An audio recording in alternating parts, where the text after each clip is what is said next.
10મી મે અક્ષય તૃતીયા આવી રહ્યું છે અને ઘણા બધા લોકો હશે કે જેમને આ દિવસે એક શુકન માટે પણ થોડું સોનું ખરીદવાનો પ્લાન તો ચોક્કસ કર્યો હશે. જો તમે પણ સોનું ખરીદવાના છો તો એક એપ્લિકેશન છે જે તમને સોના સાથેની જે છેતરપિંડી છે તેનાથી બચાવી શકે છે. આ એપ્લિકેશનનું નામ છે BIS કેર એપ્લિકેશન.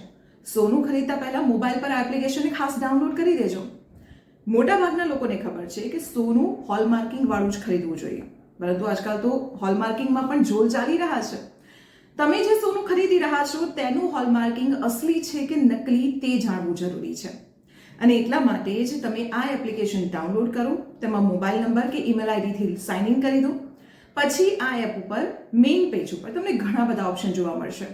એમાંથી વેરીફાઈ HUID તેના પર ક્લિક કરો. તેના પર ક્લિક કરતા જ તમે જે સોનું ખરીદ્યું હશે તેના બિલ ઉપર એક HUID નંબર હશે. જો ના હોય તો તમે જ્વેલર પાસેથી માંગી શકો છો. આ નંબર અહીં આપી વેરીફાઈ કરતાની સાથે જ તમે જે સોનું ખરીદ્યું છે તે કેટલું પ્યોર છે, કેટલું શુદ્ધ છે તે તમે જાણી શકશો. જો તમને તેની શુદ્ધતાને લઈને કોઈ કમ્પ્લેન હોય તો આ જ એપ્લિકેશન પર એક કમ્પ્લેન કરીને ઓપ્શન પણ આપેલો છે. તેના પર તમે કમ્પ્લેન પણ કરી શકો છો. તો છે ને તમારા ફાયદાની વાત.